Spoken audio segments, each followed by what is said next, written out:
அம்மா அப்பாவை வந்து உங்களை அந்த மேட்டையில் ஏற்றி விட்டாங்க? கொஞ்சம் நன்றியோட இருங்கப்பா, கொஞ்சம் நன்றியோட இருங்கப்பா. இதில் குக் பண்ணி சாப்பிட்றது இல்லையா, எல்லாரும் புக் பண்ணி சாப்பிட்றாங்களாம். ஏன்?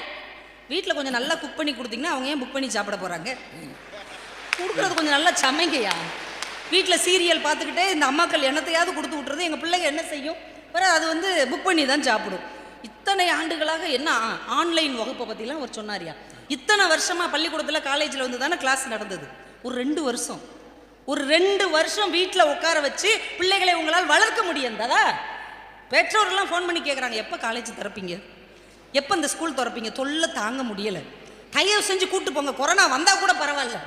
அந்த அளவுக்கு பெற்றோர்கள் ஒரு 2 வருஷம் பிள்ளைகளை வீட்டில் வைத்துக் கொள்ள முடியவில்லை என்றால், இத்தனை பிள்ளைகளை ஒரு கல்லூரி நிர்வகிக்கிறது என்றால் அதுதாங்க பெரிய சாதனை. வாத்தியாருக்கும் அவங்க பிள்ளைகள் அப்படித்தாம அனுப்புறாங்க. குடும்பத்தால் ஒதுக்கப்பட்ட பிள்ளைகள் கூட சமூகத்தால் உயர்ந்திருக்காங்க தெரியுமா? திருத்தணி பக்கத்தில் நாராயணபுரம்னு ஒரு ஊருங்க. சாதாரண விவசாய கூலி குடும்பத்தை சேர்ந்த அம்மா அப்பா. ஒரு பொம்பளை பிள்ளை பிறந்திருக்கு, பரவாயில்ல அப்படின்னு வளர்த்துருக்காங்க. 2வது ஒரு பெண் குழந்தை, அச்சோ 2வதும் பெண் குழந்தை. 3வது பெண் குழந்தை பிறந்திருக்கு. என்ன பேர் வச்சாங்க தெரியுமா? அந்த பிள்ளைக்கு வேண்டாம்னு பேர் வச்சுட்டாங்கய்யா. இப்படி ஒரு பேர் எங்கேயாவது கேள்விப்பட்டது உண்டா? நம்ம எங்க பகுதியில் போதும் பண்ணின்னு வேண்டாம்னு பேர் வச்சுட்டாங்க. ஆனால் அந்த பிள்ளை நம்ம பெற்றோர்களே நம்மளை வேண்டான்னு நினச்சிட்டாங்கல்ல, அவங்க கண்ணுக்கு முன்னாடி நாம் உயர்ந்து காட்ட வேண்டும் என்று கடுமையாக படித்து உழைச்சி விஐடியில் சேர்ந்ததுங்கய்யா. 3வது வருஷம் படிக்கும் போதே ஜப்பான்லேருந்து ஒரு நிறுவனம் கேம்பஸ் இன்டர்வியூ வந்தது. அந்த நிறுவனத்தில் தன்னுடைய அறிவுத்திறமையை காட்டி ஒரு வருஷத்துக்கு 22 லட்சம் ரூபாய் சம்பளத்துக்கு வேண்டாம் என்கின்ற பிள்ளை வேண்டும் என்று தேர்ந்தெடுக்கப்பட்டார். வீடு பெண் குழந்தைகளை சிங்கில் உள்ள பாத்திரத்தை விளக்கு என்று சொல்லுகிறது. சமூகம் நீதான் சிங்கப்பெண், இந்த சமூகத்துக்கு வா என்று வழி நடத்துகிறது. பெண் கல்வியை எந்த குடும்பம் ஆதரித்தது? இந்த சமூகம் தானே ஆதரித்தது. அதனால தானே 25 வருடங்களாக இந்த கல்லூரி இவ்வளவு பேரும் புகழுமாக இருக்கிறது. ஐயா, குடும்பத்துக்குள்ள ஏதாவது ஒரு நல்ல விஷயம் கற்றுக் கொடுக்குறாங்களா? ஒரு முறுக்கு எடுத்துகிட்டு போட்டுமே பிள்ளைங்க, ஒரு முறுக்குங்க, ஒரு லட்டு, இந்த பாரு வீட்டுக்குள்ளேயே உட்காந்து சாப்பிட்டு அப்புறம் வெளியில் போ, இதுதானே கற்றுக் கொடுக்குறாங்க. ஆனால் இந்த சமூகம் என்ன கற்றுக் கொடுக்கும் தெரியுமா? சில பிள்ளைங்க டிஃபன் பாக்ஸை வீட்டில் மறந்து வச்சுட்டு வந்துடுவாங்க. ஆனால் பக்கத்தில் இருக்கிற நண்பர்கள்லாம் சேர்ந்தே டிஃபன் பாக்ஸை மறந்துட்டியா, வாடா என்னுடைய டிஃபன் பாக்ஸில் இருந்து சாப்பாடை எடுத்து எல்லோரும் பகிர்ந்து சாப்பிடுவோம் என்று அந்த நட்பு தான் பகிர்தலை கற்றுக் கொடுக்கிறது. வீடு சுயநலத்தை கற்றுக் கொடுக்கிறது. ஐயா, போன வருஷம் நினைக்கிறேன் சூப்பர் ஸ்டார் ரஜினிகாந்த் அவர்கள் ஒரு அவார்டு வாங்கினார். தாதா சாஹேப் பால்கே விருது அப்படின்னு ஒரு உயர்ந்த விருது. அந்த விருதை யாருக்கு தெரியுமா அவர் டெடிகேட் பண்ணாரு? அவருடைய பெற்றோருக்கோ, அண்ணனுக்கோ, மனைவிக்கோ, பிள்ளைகளுக்கோ பண்ணலை. நான் ஒரு காலத்தில் பெங்களூரில் நான் கண்டக்டராக இருக்கும்போது அந்த பஸ்ஸில் டிரைவராக இருந்து எனக்குள் நடிப்பு திறமை இருக்கிறது என்று என்னை சென்னைக்கு அனுப்பி வைத்த என் நண்பன் ராஜ் பகதூருக்கு இந்த அவார்டை நான் சமர்ப்பிக்கிறேன் என்று சொன்னார் என்றால், உங்களை வெறும் மகனாக மட்டுமே பார்ப்பது குடும்பம், உங்களுக்குள் இருக்கிற திறமையாளரை கண்டுபிடிப்பது இந்த சமுதாயம், நண்பர்கள், ஆசிரியர்கள் மட்டும்தான். குடும்பம் என்பது ஒரு தொட்டி செடி வளர்க்குற மாதிரி, அது சின்ன வட்டத்துக்குள்ள முடிஞ்சு போயிடும். ஆனால் சமுதாயம் என்பது ஒரு மிகப்பெரிய ஆலமரம் வளர்வதற்கான இடத்தை உங்களுக்கு கொடுக்கும். குடும்பம் ஒரு கண்ணாடி தொட்டிக்குள்ள தான் உங்களை வளர்க்கும். ஆனால் இந்த சமூகம் தான் பரந்துபட்ட ஒரு சமுத்திரத்தை உங்களுக்கு கொடுத்து, இது உன்னுடைய ஏரியா, இது உன்னுடைய உலகம், நீ எவ்வளவு உயரம் வளர வேண்டியுமோ வளர்ந்து வா என்று ஆசீர்வதிக்கும் என்று சொன்னால், குடும்பம் குறுகியது, சமுதாயம்தான் மிகப்பெரிய வெற்றிகளை மாணவர்களுக்கு கொடுக்கும் என்று சொல்லி, மாணவன் முன்னேற்றம் தானே கொடுத்துருக்காங்க. மாணவன்கிற வார்த்தையே பள்ளிக்கூடத்துக்கு சொந்தமானதா, வீட்டுக்கு சொந்தமானதா? பள்ளிக்கூடத்துக்கு சொந்தமானது தான். அப்ப அவங்களே முடிவு பண்ணிட்டாங்க, மாணவன் என்கின்ற வார்த்தையே கல்விக்கும் நிறுவனத்துக்கும் தான் சம்பந்தமானது, மாணவர்களின் முன்னேற்றத்திற்கு சமூகம்தான் காரணமாக இருக்கிறது என்று சொல்லி வாய்ப்புக்கு நன்றி கூறி விடைபெறுகிறேன். நன்றி, வணக்கம். கவிதா ஜவஹர் வேற என்னென்னவோ பேசியிருக்காங்க. நீங்க ஒழுங்கா குக் பண்ணா அவ ஏன் புக் பண்றான், ரைமிங்கா பேசுறாங்க. குக் பண்ண வேண்டியது நீங்க தான். நம்ம தன்னை பற்றி தானே தப்பாக பேசுகிறதுக்கு 2 பேர் அந்த அணியில் வந்திருக்காங்க. இதோ ராஜ்குமார் பரவாயில்ல சொல்லிட்டு போட்டோம், குக் பண்ணுறது நீங்கள் தான். சரிங்க, வெளியில் ஷவர்மா வாங்கி சாப்பிட்ட எத்தனை பிள்ளைங்க ஆஸ்பத்திரியில் அட்மிட் ஆச்சு? கேரளாவில் நிறைய பிள்ளைங்க இறந்தே போச்சு.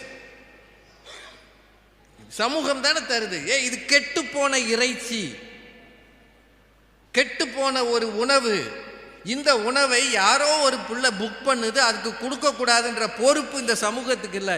எந்த தாயாவது தகப்பனாவது கெட்டுப்போன இறைச்சியை கெட்டுப்போன உணவை பிள்ளைகளுக்கு கொடுப்பானா? சமூகம் கொடுக்கறதே. அப்போ யாருக்கு எடுக்கிறது?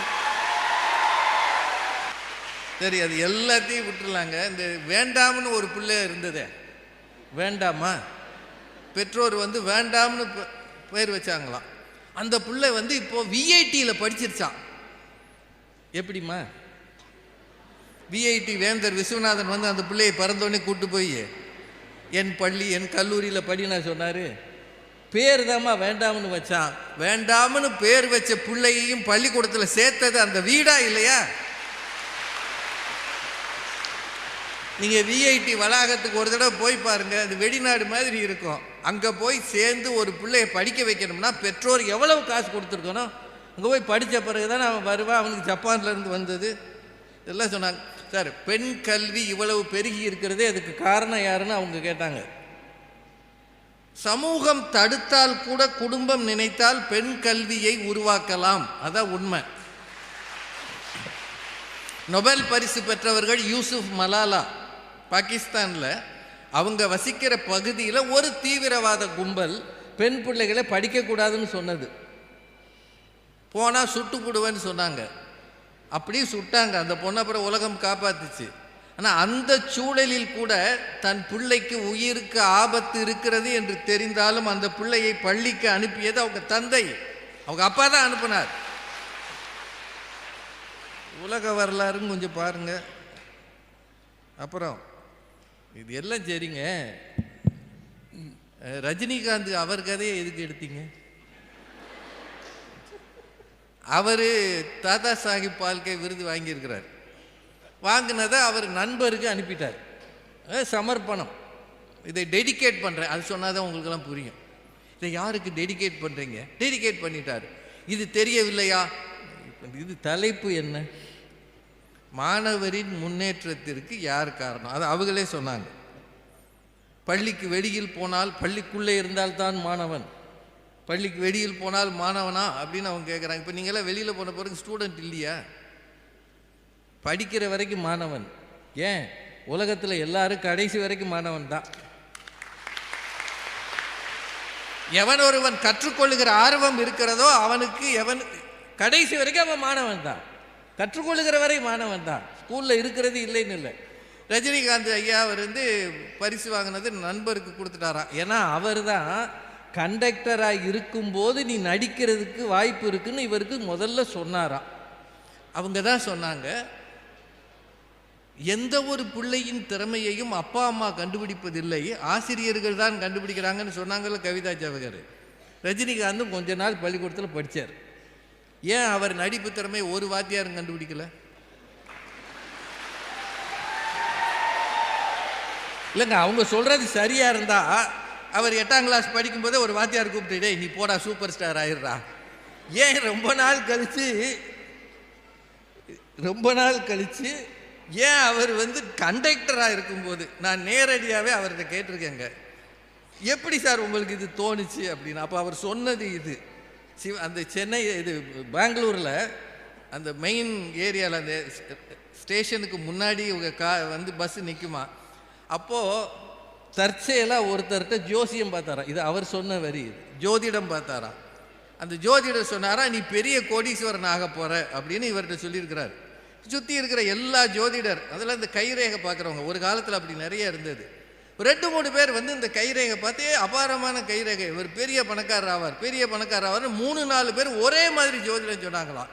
இப்போ நான் கேட்டேன், அப்புறம் என்ன சார் நடந்ததுன்னு. இம்மீடியட்டாக நிறைய லாட்ரி சீட்டு வாங்கினேன், சம்பளத்துக்கெல்லாம் லாட்ரி சீட்டு வாங்கினேன்னாரு. அது பணக்காரர் ஆக போகிறானோன்னு அவருக்கு என்ன தோணுச்சுன்னா, அவ்வளவு சம்பளத்துக்கும் லாட்ரி சீட்டு வாங்கினாராம் கொஞ்ச நாளைக்கு. அப்போ அவருக்கு நடிக்க போவேன்னு அவருக்கே தெரியாது. ஆசிரியர் திறமைகளை கண்டுபிடிக்கிறார் என்றால் சொல்லியிருக்கணுமா இல்லையா? ரஜினிகாந்துக்கு நீ தான் அகில உலக சூப்பர் ஸ்டார்னு சொன்னாரா? கண்டக்டர் வேலைக்கு அனுப்பி வச்சிருக்கிறார். அதானுங்க அவர் படித்ததுக்கு. கேட்டால் என்னென்னவோ சொல்கிறாங்க.